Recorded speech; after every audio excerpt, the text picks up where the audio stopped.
অনেকেই হয়তো জানেন না যে নেপালে দেবী সতীর দেহের একটি খণ্ড এসে পড়েছিল, যা গুহেশ্বরী শক্তিপীঠ বা মন্দির নামে স্থাপিত।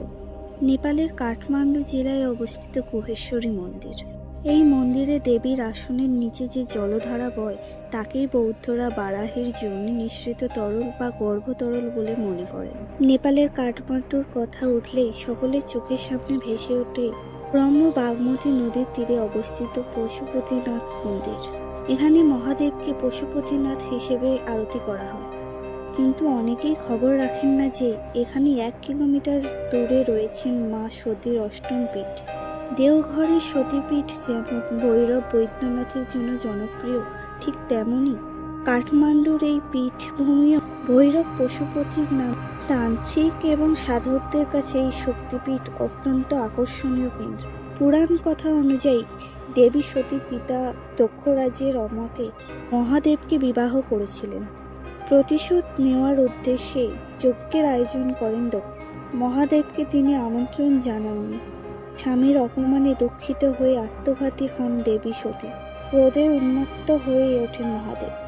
পৃথিবী ধ্বংস হওয়ার ভয়ে ভগবান বিষ্ণু সুদর্শন চক্র পাঠিয়ে সতীর দেহকে 51টি খণ্ডে বিভক্ত করেন। এই 51টি খণ্ড বিভিন্ন জায়গায় গিয়ে পড়ে।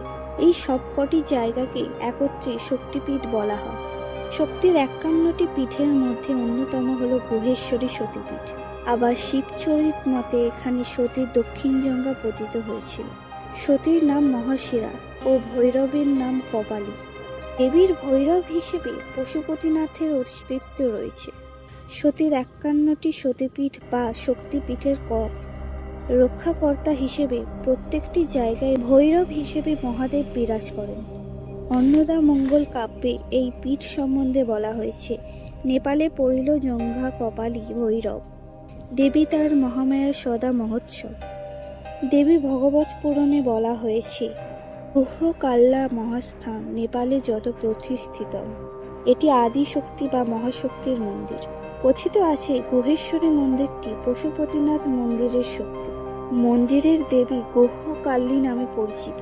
গুহেশ্বরী মন্দিরের নামের উৎপত্তির কারণ সম্পর্কে অনেকে মনে করেন গুহ শব্দের অর্থ হল গুহা, আর ঈশ্বরী হলেন স্বয়ং দেবী। অনেকেই আবার গুহাকে যোনির সঙ্গে এক করে ফেলে, কিন্তু সেই ধারণা ভ্রান্ত। যোনি পতিত হয়েছিল কামরূপ কামাখ্যা সতীপীঠে।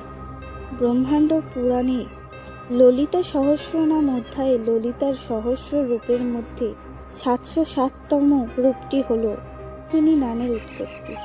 নেওয়ারি বজ্রযান বৌদ্ধ সম্প্রদায়ের কাছে এই মন্দিরের বিশেষ গুরুত্ব রয়েছে। বিভিন্ন উৎসব অনুষ্ঠানের সময় নেওয়ারি ভোজের ব্যবস্থা করা হয়। নেওয়ার বজ্রযানী বৌদ্ধরা এই গুহেশ্বরী দেবীকে বজ্রযোগিনী নামে করেন। কিংবদন্তি উপকথার সেই পবিত্র পদ্মকে সূচিত করে। আছে এই মন্দির কাঠমান্ডুর নাভিকুণ্ড। এই মন্দিরে দেবীর বেদির নিচে যে জলধারা বয় তাকেই বৌদ্ধরা বচনী মিশ্রিত তরল বা গর্ভতরল বলে মনে করে থাকেন। কিংবদন্তি অনুসারে কাহিনীর শুরু মারোয়ার দেশে। এই দেশে রাজা ছিলেন রাজা সুদন্ত। তার শাসনে প্রজারা বেশ সুখেই ছিল, কিন্তু রাজা সুদন্তের মনে কোনো সুখ ছিল না। কোনো কারণে তিনি রানী পিঙ্গলার সতীত্বের উপর তার অহেতুক অবিশ্বাস তৈরি হয়েছিল, যার কারণে তিনি একসময় অপমান করে পিঙ্গলাকে অন্তঃপুর থেকে তো অবশ্যই রাজ্য থেকেও দূর করে দেন। অভিমানে রানী এদিক ওদিক হাঁটতে হাঁটতে নেপাল প্রদেশে প্রবেশ করেন। রাগে ও অপমান বোধে রানী পিঙ্গলা আশ্রয় নিয়েছিলেন ইষ্টদেবীর চরণে। রানী পিঙ্গলা এক বস্ত্রে পায়ে হেঁটে ক্ষুধা পিপাসায় কাতর হয়ে যেভাবে তাকে সর্বদা স্মরণ করে তাতেই পেয়েছিলেন তপস্যার ফল। দেবী তুষ্ট হয়ে স্বপ্নাদেশ দেন, নিকটেই বাগমতী নদীর তীরে আমার গুপ্ত স্থান রয়েছে, তা অনুসন্ধান করে পুজো করবি, তাতে সব ফিরে পাবি। স্বপ্ন ভাঙতেই শুরু করলেন বাগমতী নদীর সন্ধান। পাহাড় অরণ্য খুঁজতে খুঁজতে পেলেন বাগমতী নদী, কিন্তু সেই পীঠ কোথায়? এই সংশয়ের মাঝেও দেবীর প্রতি অচল ভক্তিতে পিঙ্গলা বাংলায় রামপ্রসাদকে দেবী বেড়া ভাঙতে সাহায্য করেছিলেন। মারোয়ারি রানী পিঙ্গলাকে তিনি পিঠ খুঁজতে দিতে এগিয়ে এলেন। চারিদিকে অনুসন্ধান করতে করতে এক সময় হঠাৎ পিঙ্গলা দেখলেন এক কৃষ্ণকায় দেবী কুমারী আলো দুটির দেখা দিয়ে ঝোপের মধ্যে অদৃশ্য হয়ে গেলেন। ইশারা বুঝে ঝোপঝাড় পরিষ্কার করতেই তিনি দেখলেন পাথরের বুকে নারী দেহের জন্মদ্বারের মতো দেখতে এক গর্ত, তাতে ভরা আছে জল। পিঙ্গলা বুঝলেন গুহ কথার অর্থ হলো যোনি, আর সেই রূপে অধিষ্ঠাত্রী দেবী হলেন গুহেশ্বরী।